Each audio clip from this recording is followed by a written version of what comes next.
Maharashtra cabinet clears move to replace Hazur Sahib Act.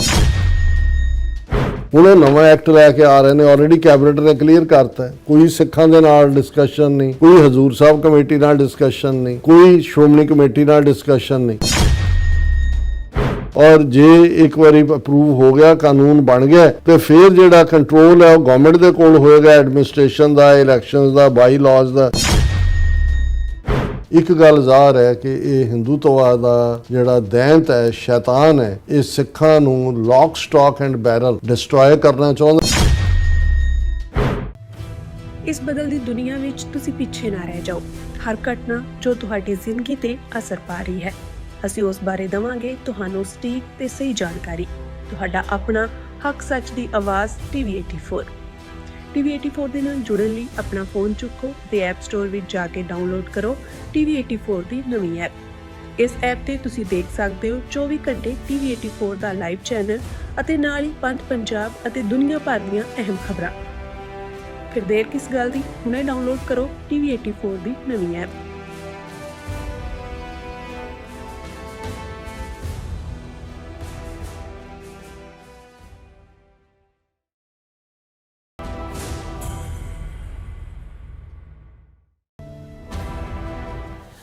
Viewers welcome back on programme. So viewers अखीरले समय च ਆਪਾਂ ਪਹੁੰਚ ਚੁੱਕੇ ਹਾਂ। ਇਸ ਦੇ ਵਿੱਚ ਆਪਾਂ ਗੱਲਬਾਤ ਕਰਨ ਜਾ ਰਹੇ ਹਾਂ ਕਿ ਮਹਾਰਾਸ਼ਟਰ ਸਰਕਾਰ ਵੱਲੋਂ ਤਖਤ ਸ੍ਰੀ ਹਜ਼ੂਰ ਸਾਹਿਬ ਤੇ ਪੂਰੀ ਤੌਰ ਤੇ ਕਬਜ਼ਾ ਕਰਨ ਲਈ ਇੱਕ ਨਵਾਂ ਕਾਨੂੰਨ ਲਿਆਂਦਾ ਗਿਆ ਹੈ ਔਰ 70 ਸਾਲ ਪਹਿਲਾਂ 1956 ਵਿੱਚ ਹਜ਼ੂਰ ਸਾਹਿਬ ਦੀ ਮੈਨੇਜਮੈਂਟ ਲਈ ਬਣੇ ਕਾਨੂੰਨ ਨੂੰ ਖਤਮ ਕਰਕੇ ਸਰਕਾਰ ਸਿੱਧਾ ਤਖਤ ਸ੍ਰੀ ਹਜ਼ੂਰ ਸਾਹਿਬ ਨੂੰ ਆਪਣੇ ਕਬਜ਼ੇ ਹੇਠ ਕਰ ਰਹੀ ਹੈ। ਸੋ ਇਸ ਸੰਬੰਧੀ ਸਿੱਖ ਕੌਮ ਵਿੱਚ ਭਾਰੀ ਰੋਸ ਹੈ। ਸੋ ਇਸ ਬਾਰੇ ਆਪਾਂ ਗੱਲਬਾਤ ਕਰਨ ਜਾ ਰਹੇ ਹਾਂ ਔਰ ਨਾਲ ਹੀ ਜਿਹੜੇ ਤੁਹਾਡੇ ਲਾਈਵ ਮੈਸੇਜ ਨੇ ਉਹ ਵੀ ਆਪਾਂ ਸ਼ੇਅਰ ਕਰਨ ਜਾ ਰਹੇ ਹਾਂ। ਸੋ ਅਸੀਂ ਚਾਹਾਂਗੇ ਕਿ ਤੁਸੀਂ ਇਸੇ ਤਰ੍ਹਾਂ ਬਣੇ ਰਹਿਣਾ, ਦੇਖਣ ਸੁਣ ਲਈ ਜਾਂ ਲਿਖਣ ਲਈ। ਤੁਹਾਡਾ ਸਭ ਦਾ ਬਹੁਤ ਧੰਨਵਾਦ। ਜੀ ਰਾਜ ਸਾਹਿਬ ਕੀ ਕਹਿਣਾ ਚਾਹੋਗੇ? ਦੇਖੋ, ਅਸੀਂ ਇਤਿਹਾਸ ਤੋਂ ਚੰਗੀ ਤਰ੍ਹਾਂ ਵਾਕਿਫ ਹੈ ਕਿ ਕਿਵੇਂ ਨਿਜ਼ਾਮ ਹੈਦਰਾਬਾਦ ਨੇ ਸਿੱਖ ਰਾਜ ਮਹਾਰਾਜਾ ਰਣਜੀਤ ਸਿੰਘ ਜਦੋਂ ਲਾਹੌਰ ਤਖਤ ਤੇ ਸਨ, ਉਹਨਾਂ ਤੱਕ ਪਹੁੰਚ ਕੀਤੀ। ਤੋਹਫਿਆਂ ਦੇ ਨਾਲ ਆਪਣੇ ਵਜ਼ੀਰ ਚੰਦੂ ਲਾਲ ਨੂੰ, ਜਿਹੜਾ ਡੇਰਾ ਬਾਬਾ ਨਾਨਕ ਦਾ ਰਹਿਣ ਵਾਲਾ ਸੀ, ਭੇਜਿਆ। ਨਿਜ਼ਾਮ ਹੈਦਰਾਬਾਦ ਦੀ ਬਹੁਤ ਵੱਡੀ ਰਿਆਸਤ ਸੀ ਔਰ ਉਸ ਦੀਆਂ ਆਪਣੀਆਂ ਪ੍ਰੋਬਲਮ ਸਨ, ਕਿਉਂਕਿ ਜਿਹੜਾ ਰੈਵਨਿਊ ਉਹਨਾਂ ਨੇ ਇਕੱਠਾ ਕਰਨਾ ਸੀ, ਬਗਾਵਤ ਹੋ ਰਹੀ ਸੀ, ਬੜੀ ਵੱਡੀ ਰਿਆਸਤ ਸੀ ਔਰ ਕੋਈ ਜਿਹੜਾ ਕਾਬੂ ਨਹੀਂ ਸੀ ਕਰ ਪਾ ਰਿਹਾ। ਔਰ ਉਹਦੇ ਇੱਕ ਸਲਾਹਕਾਰ ਜਾਂ ਵਜ਼ੀਰ ਚੰਦੂ ਲਾਲ ਨੇ ਉਹਨੂੰ ਸੁਜੈਸਟ ਕੀਤਾ ਕਿ ਵੀ ਇਵੇਂ ਸਿੱਖ ਰਾਜ ਹੈ ਔਰ ਸਿੱਖ ਬੜੇ ਟਫ ਸੋਲਜਰ ਵੀ ਨੇ, ਜੇ ਕਰੋ ਤੇ ਉਹ ਇਹਨਾਂ ਨੂੰ ਸੂਤ ਕਰ ਦੇਣਗੇ ਜਿਹੜੇ ਵੀ ਰਿਬੈਲ ਕਰਦੇ ਨੇ, ਔਰ ਤੁਹਾਡਾ ਰੈਵਨਿਊ ਕਲੈਕਟ ਹੋਏਗਾ। ਸੋ ਉਹਨੇ ਜਿਹੜਾ ਪਹੁੰਚ ਕੀਤੀ ਔਰ ਜਦੋਂ ਅਸੀਂ ਨਿਜ਼ਾਮ ਹੈਦਰਾਬਾਦ ਵੱਲੋਂ ਭੇਟ ਕੀਤੀ ਗਈ ਚਾਨਣੀ ਔਰ ਉਸ ਦਾ ਜ਼ਿਕਰ ਕਰਦੇ ਹਾਂ ਜੋ ਜੂਨ 84 'ਚ ਇਹਨਾਂ ਨੇ ਲੁੱਟੀ, ਹੀਰਿਆਂ ਔਰ ਦੂਸਰਿਆਂ ਦੇ ਨਾਲ ਸਟੱਡਡ, ਜਿਹੜੀ ਮਹਾਰਾਜਾ ਰਣਜੀਤ ਸਿੰਘ ਨੇ ਦੇਖਦੇ ਹਾਂ ਦਰਬਾਰ ਸਾਹਿਬ ਭੇਟ ਕਰਨ ਲਈ ਕਿਹਾ, ਤੋਸ਼ਾਖਾਨਾ 'ਚ ਰੱਖੀ ਗਈ ਔਰ ਇਸੇ ਤਰ੍ਹਾਂ ਹੋਰ ਵੀ ਬਹੁਤ ਸਾਰੀਆਂ ਗਿਫਟਸ। ਹੁਣ ਉਹ ਜਦੋਂ ਉਹਨਾਂ ਦਾ ਵਫਦ ਆਇਆ ਔਰ ਉਹਨਾਂ ਨੇ ਮਦਦ ਮੰਗੀ, ਮਹਾਰਾਜਾ ਰਣਜੀਤ ਸਿੰਘ ਨੇ ਉਸ ਦੇ ਉਹਨੂੰ ਓਕੇ ਕੀਤਾ, ਪਰ ਨਾਲ ਹੀ ਉਹਨਾਂ ਨੇ ਇਹ ਸ਼ਰਤ ਵੀ ਰੱਖੀ ਕਿ ਭਾਈ ਤੁਹਾਡੀ ਰਿਆਸਤ ਦੇ ਵਿੱਚ ਸਾਡੇ ਗੁਰੂ ਸਾਹਿਬਾਨ ਦਾ ਜੋਤੀ ਜੋਤ ਜਿੱਥੇ ਸਮਾਏ, ਜਿਹਨੂੰ ਅਸੀਂ ਨੰਦੇੜ ਸਾਹਿਬ ਜਾਂ ਹਜ਼ੂਰ ਸਾਹਿਬ ਕਰਕੇ ਐਡਰੈਸ ਕਰਦੇ ਹਾਂ, ਉਹ ਹੈ ਅਸੀਂ ਉੱਥੇ ਆਲੀਸ਼ਾਨ ਜਿਹੜਾ ਹੈ ਉਹ ਗੁਰਦੁਆਰਾ ਬਣਾਉਣਾ ਚਾਹੁੰਦੇ ਔਰ ਉਸ ਦੇ ਲਈ ਅਸੀਂ ਜਿਹੜਾ ਹੈ ਸਾਡੀ ਫੌਜ ਤਾਂ ਜਾਏਗੀ ਜੋ ਤੁਹਾਨੂੰ ਮਦਦ ਚਾਹੀਦੀ ਹੈ, ਲੇਕਿਨ ਇਹ ਸਾਡੀ ਸ਼ਰਤ ਵੀ ਹੈ ਜਿਹੜੀ ਨਿਜ਼ਾਮ ਹੈਦਰਾਬਾਦ ਨੇ ਬੜੀ ਖੁਸ਼ੀ ਮਨਜ਼ੂਰ ਕੀਤੀ।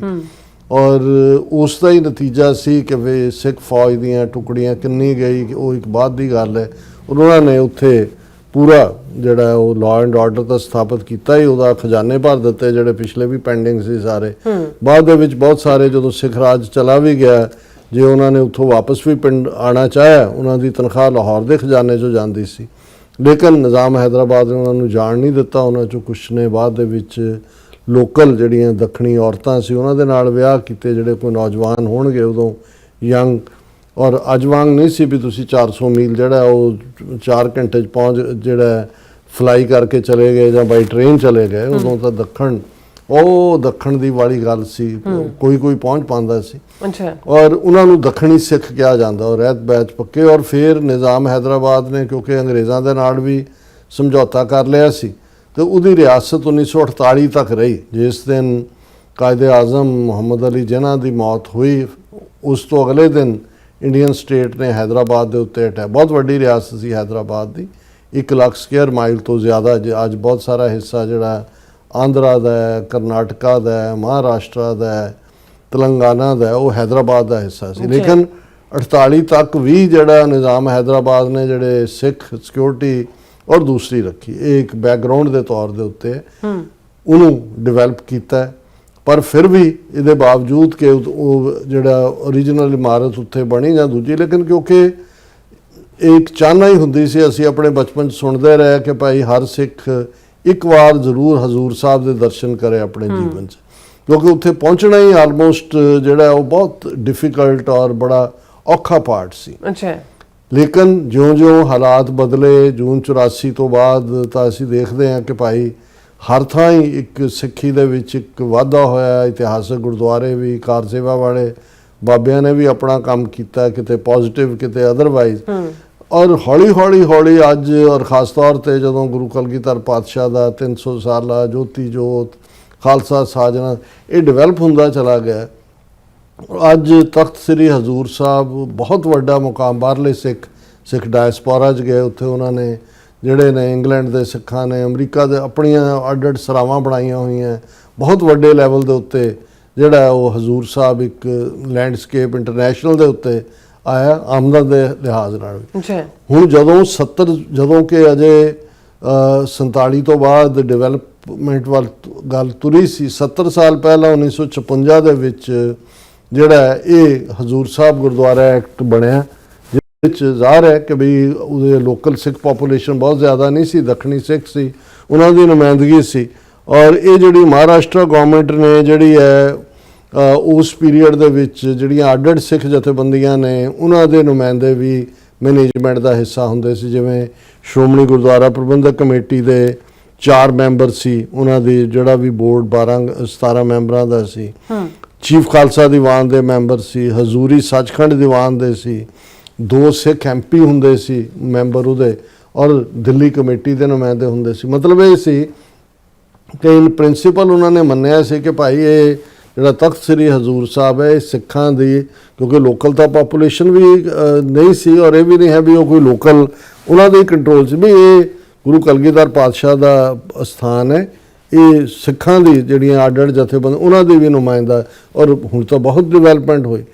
ਹੁਣ ਪਿਛਲੇ ਪੀਰੀਅਡ ਦੇ ਵਿੱਚ ਵੀ ਜਿਹੜਾ 2024 ਦੇ ਵਿੱਚ ਮਹਾਰਾਸ਼ਟਰ ਗਵਰਨਮੈਂਟ ਨੇ ਕੋਸ਼ਿਸ਼ ਕੀਤੀ ਸੀ ਕਿ ਵੀ ਅਸੀਂ ਜਿਹੜਾ ਐਕਟ 70 ਸਾਲ 1956 ਦਾ ਐਗਜ਼ਿਸਟ ਕਰਦਾ, ਜਿਹਦੇ 'ਚ ਰਿਜ਼ਰਵੇਸ਼ਨ ਸੀ, ਵੀ ਇਹਨੂੰ ਅਸੀਂ ਜਿਹੜਾ ਪਾਸੇ ਕਰ ਦਈਏ।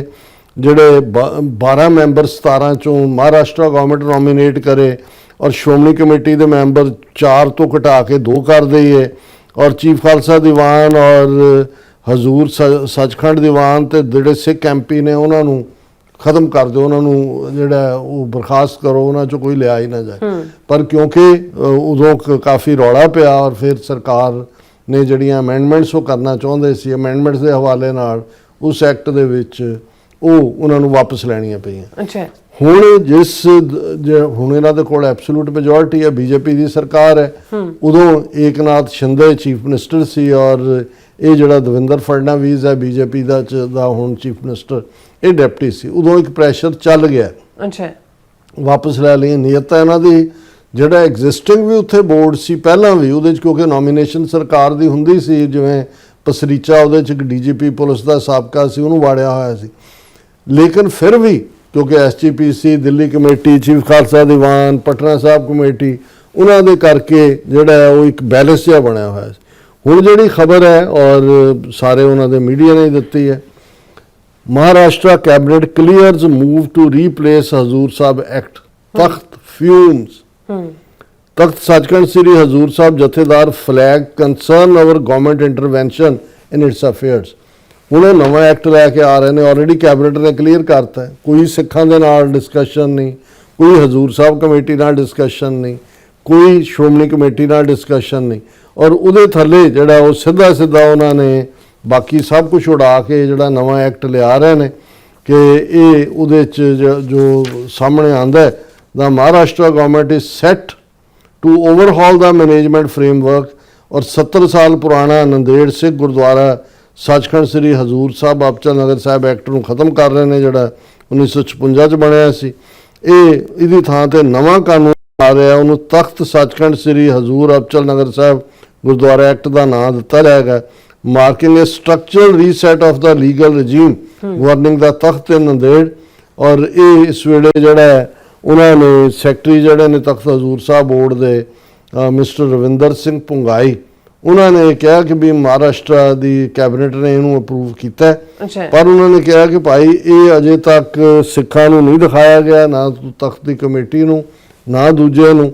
ਔਰ ਜੇ ਇੱਕ ਵਾਰੀ ਅਪਰੂਵ ਹੋ ਗਿਆ, ਕਾਨੂੰਨ ਬਣ ਗਿਆ, ਤੇ ਫਿਰ ਜਿਹੜਾ ਕੰਟਰੋਲ ਹੈ ਉਹ ਗਵਰਨਮੈਂਟ ਦੇ ਕੋਲ ਹੋਏਗਾ, ਐਡਮਿਨਿਸਟ੍ਰੇਸ਼ਨ ਦਾ, ਇਲੈਕਸ਼ਨਸ ਦਾ, ਬਾਈ ਲਾਜ਼ ਦਾ, ਸਾਰਾ ਗੁਰਦੁਆਰਾ। ਔਰ ਇਸ ਦੇ ਉੱਤੇ ਈਵਨ ਤਖਤ ਹਜ਼ੂਰ ਸਾਹਿਬ ਦੇ ਜਥੇਦਾਰ ਗਿਆਨੀ ਕੁਲਵੰਤ ਸਿੰਘ ਨੇ ਕਿਹਾ ਔਰ ਬਾਕੀ ਪਰਸਨੈਲਿਟੀਜ਼ ਨੇ ਵੀ has lodged their dissent with the government's move arguing that it could lead to direct government intervention while curtailing the role of Sikh institutions in Takht affairs। ਕਿ ਭਾਈ ਸਿੱਖ ਸੰਸਥਾਵਾਂ ਸਿੱਖਾਂ ਨੂੰ ਪਾਸੇ ਕਰਕੇ ਜਿਹੜੀ ਬੀਜੇਪੀ ਦੀ ਮਹਾਰਾਸ਼ਟਰ ਦੀ ਗਵਰਨਮੈਂਟ ਆ ਉਹ ਸਿੱਧਾ ਕੰਟਰੋਲ ਲੈ ਰਹੀ ਹੈ। ਔਰ ਇਸ ਨੂੰ ਆਲਰੇਡੀ ਜਿਹੜਾ ਇਸ ਪ੍ਰਪੋਜ਼ਲ ਨੂੰ ਉਹਨਾਂ ਦੇ ਰੈਵਨਿਊ ਮਿਨਿਸਟਰ ਚੰਦਰ ਸ਼ੇਖਰ ਕ੍ਰਿਸ਼ਨਾ ਰਾਓ ਬਾਵਲਕੇ ਨੇ ਟੇਬਲ ਕੀਤਾ।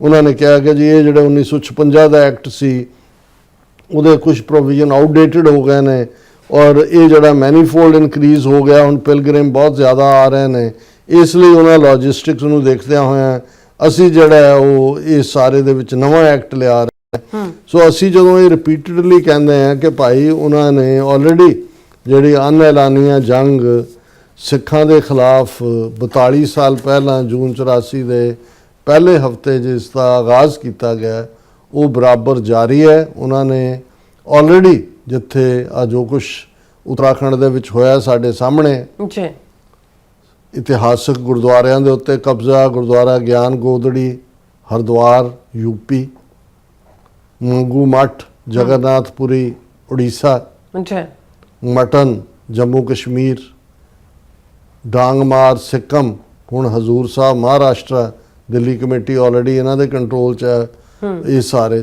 ਸੋ ਇਹ ਹੁਣ ਅਸੀਂ ਜੇ ਸਟਿਲ ਸਾਡੇ ਇੱਕ ਤਬਕੇ ਨੂੰ ਇਹ ਸਮਝ ਨਹੀਂ ਹੈ ਕਿ ਬਈ ਸਾਡੇ ਨਾਲ ਹੋ ਕੀ ਰਿਹਾ, ਜੇ ਉਹ ਕਹਿਣਗੇ ਅਸੀਂ ਤਾਂ ਮੱਥਾ ਹੀ ਟੇਕਣਾ ਹੈ, ਉੱਥੇ ਦੂਸਰਾ ਜਿਹੜਾ ਕੋਈ ਆ ਜਾਏ ਤਾਂ ਫਿਰ ਠੀਕ ਹੈ, ਤੁਸੀਂ ਜਾ ਕੇ ਕਬਰਾਂ ਨੂੰ ਮੱਥਾ ਟੇਕੋ, ਸਮਾਧਾਂ ਨੂੰ ਟੇਕੋ, ਮਟੀਆਂ ਨੂੰ ਟੇਕੋ। ਲੇਕਿਨ ਇੱਕ ਗੱਲ ਜ਼ਾਹਰ ਹੈ ਕਿ ਇਹ ਹਿੰਦੂਤਵਾਦ ਦਾ ਜਿਹੜਾ ਦੈਂਤ ਹੈ, ਸ਼ੈਤਾਨ ਹੈ, ਇਹ ਸਿੱਖਾਂ ਨੂੰ lock stock and barrel destroy ਕਰਨਾ ਚਾਹੁੰਦਾ। ਔਰ ਇਹਨਾਂ ਨੂੰ ਲੱਗਦਾ ਹੈ ਕਿ ਵੀ ਗੁਰਦੁਆਰਿਆਂ ਦੇ ਉੱਤੇ ਤੁਸੀਂ ਕਬਜ਼ਾ ਇਕੱਲਾ ਗੋਲਕ ਜਾਂ ਪੈਸੇ ਤੱਕ ਮਹਿਦੂਦ ਨਹੀਂ ਹੈ, ਨੈਰੇਟਿਵ ਫਿਰ ਅੱਜ ਤੁਸੀਂ ਦਿੱਲੀ ਕਮੇਟੀ ਜਾਂ ਦੂਜੇ ਜਿਹੜੇ ਉੱਥੇ ਕਥਾਵਾਚਕ ਬੈਠੇ ਹੁੰਦੇ ਨੇ ਉਹੀ ਹਿੰਦੂਤਵਾਦ ਦੇ ਸਨਾਤਨੀ ਸਿੱਖ ਬਣੇ ਹੋਏ ਨੇ, ਉਹ ਤੁਹਾਡਾ ਨੈਰੇਟਿਵ ਬਦਲ ਕੇ ਜਿਹੜਾ ਸਿੱਖਾਂ ਨੂੰ ਹਿੰਦੂਆਂ ਦੇ ਇਸ ਸਮੁੰਦਰ ਦੇ ਵਿੱਚ ਗਰਕ ਕਰਨਾ ਚਾਹੁੰਦੇ ਨੇ, ਕਿਉਂਕਿ ਉਹਨਾਂ ਦੇ ਲਈ ਸਿੱਖ ਧਰਮ ਕੋਈ ਅੱਡ ਮਜ਼ਹਬ ਦੀ ਅਹਿਮੀਅਤ ਨਹੀਂ ਰੱਖਦਾ। ਇਹ ਇੱਕ ਪੰਥ ਹੈ, ਇੱਕ ਤਰੰਗ ਹੈ ਹਿੰਦੂ ਓਸ਼ਨ ਦੇ ਵਿੱਚ,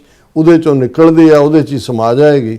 ਇਹ ਇਹਨਾਂ ਦਾ ਅਲਟੀਮੇਟ ਏਜੰਡਾ ਹੈ। ਬਿਲਕੁਲ ਰਾਸਾ, ਤੁਹਾਡਾ ਬਹੁਤ ਬਹੁਤ ਸ਼ੁਕਰੀਆ, ਤੁਸੀਂ ਆਪਣੇ ਵਿਚਾਰ ਸਾਡੇ ਦਰਸ਼ਕਾਂ ਨਾਲ ਸਾਂਝੇ ਕੀਤੇ ਨੇ। ਸੋ ਹੁਣ ਆਪਾਂ ਆਪਣੇ ਜੋ ਵਿਊਅਰਸ ਮੈਸੇਜ ਨੇ ਉਹ ਲੈਣ ਜਾ ਰਹੇ ਹਾਂ ਦੋਨਾਂ ਚੈਨਲਸ ਉੱਪਰ। ਸੋ ਸਭ ਦਾ ਬਹੁਤ ਬਹੁਤ ਸ਼ੁਕਰੀਆ ਅਦਾ ਕਰਦੇ ਹਾਂ। ਸੋਨਮੈਲ ਜੀ ਸਾਡੇ ਪਹਿਲੇ ਵਿਊਅਰ ਨੇ, ਸਾਨੂੰ ਫਤਿਹ ਬੁਲਾਉਂਦੇ ਨੇ। ਵਾਹਿਗੁਰੂ ਜੀ ਕਾ ਖਾਲਸਾ ਵਾਹਿਗੁਰੂ ਜੀ ਕੀ ਫਤਿਹ। ਔਰ ਅਮਰਜੀਤ ਸਾਨੀ ਜੀ ਵੀ, ਮੁਹੰਮਦ ਜਾਕੂਬ ਜੀ ਵੀ ਵੈਲਕਮ ਕਹਿੰਦੇ ਨੇ ਸਾਨੂੰ। ਔਰ ਕਹਿੰਦੇ ਕੋਈ ਅੱਜ ਦੀ ਕਹਿੰਦੇ ਤਾਜ਼ਾ ਖਬਰ, ਔਰ ਲਵ ਖਾਲਸਾ, ਲਵ ਪਾਕਿਸਤਾਨ, ਲਵ ਕਸ਼ਮੀਰ, ਲਵ ਫਲਸਤੀਨ। ਬਹੁਤ ਸ਼ੁਕਰੀਆ ਯਾਕੂਬ ਸਾਹਿਬ, ਖਬਰਾਂ ਤੁਹਾਨੂੰ ਸੁਣਾ ਦਿੰਦੇ, ਤੁਸੀਂ ਲੇਟ ਆਉਂਦੇ ਹੋ। ਨਹੀਂ, ਉਹਨਾਂ ਦਾ ਫਸਟ ਮੈਸੇਜ ਹੈ ਨਾ ਤਾਂ ਕਰਕੇ ਆਏ ਹੋਣੇ ਅਜੇ ਤੱਕ। ਟੋਨੀ ਟੀਨ ਸੱਜ ਵੀ ਫਤਿਹ ਬੁਲਾਉਂਦੇ, ਰਣਜੀਤ ਸਿੰਘ ਜੀ ਫਤਿਹ। ਔਰ ਫਿਰ ਕਹਿੰਦੇ ਕਿ ਜੇ ਸਿੱਖ ਖਾਲਿਸਤਾਨ ਨਹੀਂ ਚਾਹੁੰਦੇ ਤਾਂ ਦੋ ਗੱਲਾਂ ਹੋ ਸਕਦੀਆਂ ਨੇ, ਜਾਂ ਤਾਂ ਜੁੱਤੀਆਂ ਖਾਣ ਲਈ ਤਿਆਰ ਹੋ ਜਾਓ ਜਾਂ ਜੁੱਤੀਆਂ ਚੱਟਣ ਲਈ। ਸੋ ਖਾਲਸਾ ਜ਼ਿੰਦਾਬਾਦ, ਰਣਜੀਤ ਸਿੰਪਲ ਡੈਫੀਨੇਸ਼ਨ ਹੈ। ਹਾਂਜੀ, ਜਤਿੰਦਰ ਸਿੰਘ ਜੀ ਵੀ ਔਰ ਅਮਰਜੀਤ ਸਾਨੀ ਜੀ ਵੀ ਔਰ ਜਰਨੈਲ ਸਿੰਘ ਜੀ ਵੀ, ਖਾਲਸਾ ਦੇਸ਼ ਪੰਜਾਬ ਜੀ ਵੀ, ਰਣਜੋਤ ਸਿੰਘ ਜੀ ਵੀ, ਨਾਸਰ ਚੌਧਰੀ ਖਾਲਸਾ ਜ਼ਿੰਦਾਬਾਦ ਕਹਿੰਦੇ ਨੇ। ਕਹਿੰਦੇ ਯਾਦ ਰੱਖੋ ਕਿ ਸਾਰੇ ਖਾਲਿਸਤਾਨੀਆਂ ਨੂੰ ਬੰਬ ਆਪ ਨਹੀਂ ਕਹਿੰਦੇ ਦੱਬ ਕੇ ਲਾਈਕ ਤੇ ਕਲਿੱਕ ਕਰਨਾ ਚਾਹੀਦਾ ਹੈ ਅਤੇ ਆਪਣੇ ਸੱਜੇ ਹੱਥ ਦੇ ਦਿਲ ਦੇ ਚਿੰਨ੍ਹ ਨੂੰ ਵੀ ਦਬਾਓ। ਨਾਰੇ ਲਾਉਂਦੇ ਰਹੋ ਖਾਲਸਾ ਜ਼ਿੰਦਾਬਾਦ। ਬਹੁਤ ਸ਼ੁਕਰੀਆ ਚੌਧਰੀ ਸਾਹਿਬ। ਔਰ ਇਸੇ ਤਰ੍ਹਾਂ ਸਾਡੇ ਕੋਲ ਜਗਦੀਸ਼ ਜਿਹੜੇ ਨੇ ਉਹ ਵੀ ਫਤਿਹ ਬੁਲਾਉਂਦੇ ਨੇ, ਨਾਸਰ ਚੌਧਰੀ ਜੀ ਸਾਨੂੰ ਹਾਰਟ ਭੇਜਦੇ ਨੇ, ਔਰ ਟੀਸੀ ਜਿਹੜੇ ਨੇ ਉਹ ਵੀ ਫਤਿਹ ਬੁਲਾਉਂਦੇ ਨੇ ਔਰ ਕਹਿੰਦੇ ਧੰਨਵਾਦ doctor Sahib and Neelam ji, thank you so much. ਹੁਣ ਆਪਾਂ ਆਪਣੇ TV 84 USA ਦੇ ਵੀ ਜਿਹੜੇ ਵਿਊਅਰਸ ਨੇ ਉਹਨਾਂ ਦੇ ਵੀ ਕਮੈਂਟ ਲੈਂਦੇ ਆ। ਸਭ ਦਾ ਬਹੁਤ ਬਹੁਤ ਸ਼ੁਕਰੀਆ ਅਦਾ ਕਰਦੇ ਆ। ਉਹਦੇ ਵਿੱਚ ਸਾਡੇ ਕੋਲ ਪਹਿਲੇ ਵਿਊਅਰ ਨੇ, ਹਾਂਜੀ ਇਹਦੇ ਵਿੱਚ ਸਾਡੇ ਕੋਲ ਪਹਿਲੇ ਵਿਊਅਰ ਹੈਗੇ ਧਰਮ ਸਿੰਘ ਜੀ ਵੀ ਸਾਨੂੰ ਫਤਿਹ ਬੁਲਾਉਂਦੇ ਨੇ। ਵਾਹਿਗੁਰੂ ਜੀ ਕਾ ਖਾਲਸਾ ਵਾਹਿਗੁਰੂ ਜੀ ਕੀ ਫਤਿਹ। ਘੁਸਕੇ ਜਿਹੜੇ ਉਹ ਵੀ ਫਤਿਹ ਬੁਲਾਉਂਦੇ ਨੇ। ਖਾਲਸਾ ਦੇਸ਼ ਪੰਜਾਬ ਵਿੱਚ ਵੀ ਇੱਧਰ ਆਏ ਨੇ ਔਰ ਘੁਸਕੇ ਜੀ ਖਾਲਸਾ ਜ਼ਿੰਦਾਬਾਦ ਕਹਿੰਦੇ ਨੇ। ਟੋਨੀ ਢੀਂਡਸਾ ਜੀ ਜ਼ਿੰਦਾਬਾਦ ਜ਼ਿੰਦਾਬਾਦ ਫਤਿਹ ਐਂਡ ਖਾਲਸਾ ਜ਼ਿੰਦਾਬਾਦ ਕਹਿੰਦੇ ਨੇ। ਆਲ ਅਬਾਊਟ ਟਰੂਥ ਸਿੱਖੀਜ਼ਮ ਜੀ ਵੀ ਜਿਹੜੇ ਉਹਨਾਂ ਸਾਨੂੰ ਫਤਿਹ ਬੁਲਾਉਂਦੇ ਨੇ। ਔਰ ਮਿਸ਼ਰਾ ਸਿੰਘ ਜੀ ਵੀ ਖਾਲਸਾ ਜ਼ਿੰਦਾਬਾਦ। ਗੁਰਜੀਤ ਸਿੰਘ ਜੀ ਵੀ ਫਤਿਹ। ਇੰਦਰਜੀਤ ਸਿੰਘ ਸੰਧੂ ਜੀ ਵੀ ਫਤਿਹ ਖਾਲਸਾ ਜ਼ਿੰਦਾਬਾਦ। ਐਂਡ ਰਾਜਵਿੰਦਰ ਕੌਰ ਜੀ ਵੀ ਫਤਿਹ ਬੁਲਾਉਂਦੇ ਨੇ ਔਰ ਖਾਲਸਾ ਜ਼ਿੰਦਾਬਾਦ ਕਹਿੰਦੇ ਨੇ। ਬ੍ਰਹਮਲੀਨ ਭਿੰਦਰ ਜੀ ਵੀ ਔਰ ਜੋਗਿੰਦਰ ਸਿੰਘ ਜੀ ਵੀ ਜਿਹੜੇ ਫਤਿਹ ਬੁਲਾਉਂਦੇ ਨੇ। ਸਤਿੰਦਰ ਸਿੰਘ ਜਿਹੜੇ ਨੇ ਉਹ ਵੀ ਫਤਿਹ। ਇਹ ਵੀ ਰਾਈਟ ਨਾਓ ਫਰੋਮ ਕਹਿੰਦੇ ਮੈਂ ਇੰਡੀਆ ਵਾਂ। ਓਕੇ ਜੀ। ਰਾਜਵਿੰਦਰ ਕੌਰ ਦੇਸ਼ ਪੰਜਾਬ ਜ਼ਿੰਦਾਬਾਦ ਜੀ ਕਹਿੰਦੇ ਨੇ। ਔਰ ਗੁਰਪ੍ਰਕਾਸ਼ ਸਿੰਘ ਜੀ ਵੀ, ਜਸਵੀਰ ਸਿੰਘ ਜੀ ਵੀ ਬਾਦਲ ਦਾ ਤਖਤਾ ਪਲਟ ਕਰ ਦਿਆ, ਸਭ ਕੁਝ ਭਾਰਤ ਸਰਕਾਰ ਨੂੰ ਸੌਂਪ ਦਿੱਤਾ। ਹੁਣ ਮਾਸਟਰ ਤਾਰਾ ਸਿੰਘ ਵਾਂਗ ਬਾਦਲ ਨੂੰ ਗਾਲਾਂ ਕੱਢੀ ਜਾਓ। ਤੁਸੀਂ ਬਾਦਲ ਦੀ ਮਾਲਾ ਜਪਦੇ ਹੋ ਜਾਂ ਤੁਹਾਨੂੰ ਲੱਗਦਾ ਵੀ ਬਾਦਲ ਗੁਨਾਹਗਾਰ ਨਹੀਂ ਹੈ? ਜੀ ਮਾਸਟਰ ਤਾਰਾ ਸਿੰਘ ਨੇ ਤਾਂ ਇੱਕ ਬਲੰਡਰ ਕੀਤਾ 47 ਪੀਰੀਅਡ 'ਚ। ਬਾਦਲ ਨੇ ਤਾਂ ਸਾਰੀਆਂ ਸਿੱਖ ਇੰਸਟੀਟਿਊਸ਼ਨਸ ਲਿਜਾ ਕੇ RSS ਦੇ ਹਵਾਲੇ ਕੀਤੀਆਂ। ਉਹ ਗਾਲਾਂ ਨਹੀਂ, ਉਸ ਦੀਆਂ ਤਾਂ ਜਿਹੜਾ ਸਿੱਖ ਹਿਸਟਰੀ 'ਚ ਇਸ ਤੋਂ ਮਾੜਾ ਬੰਦਾ ਕੋਈ ਨਹੀਂ ਹੋਇਆ ਜਿਹਨੇ ਕਿ ਸਿੱਖ ਸੰਸਥਾਵਾਂ ਦੀ ਤਬਾਹੀ ਕੀਤੀ ਹੈ। ਜੀ ਡਾਕਟਰ ਸਾਹਿਬ, ਸੋ ਆਪਣੇ ਵਿਊਜ਼ ਕੋਲ ਨੇ ਇਜਾਜ਼ਤ। ਵਿਊਅਰਸ ਸਾਡੇ ਪ੍ਰੋਗਰਾਮ ਦਾ ਸਮਾਂ ਇੱਥੇ ਮੁੱਕਦਾ। ਤੁਸੀਂ ਆਪਣੀ ਰਾਏ ਤੇ ਸੁਝਾਅ ਸਾਨੂੰ ਭੇਜਣਾ ਭੁੱਲਣਾ ਸਾਡੇ ਇਸ ਪਤੇ ਤੇ SOS@TV84.tv ਤੇ ਅਸੀਂ ਆਪਣਾ ਪ੍ਰੋਗਰਾਮ ਲੈ ਕੇ ਫਿਰ ਦੁਬਾਰਾ ਤੁਹਾਡੇ ਸਨਮੁਖ ਹੋਵਾਂਗੇ। ਤਦ ਤੱਕ ਲਈ ਮੈਨੂੰ ਤੇ ਆਪਣਾ ਸੁਣਾ ਗਿਆ ਦੋ ਦੇਖਦੇ ਰਹੋ TV84। ਬੁਲਾ ਦਿਓ ਫਤਿਹ। ਵਾਹਿਗੁਰੂ ਜੀ ਕਾ ਖਾਲਸਾ ਵਾਹਿਗੁਰੂ ਜੀ ਕੀ ਫਤਿਹ। ਰੱਬ ਰਾਖਾ।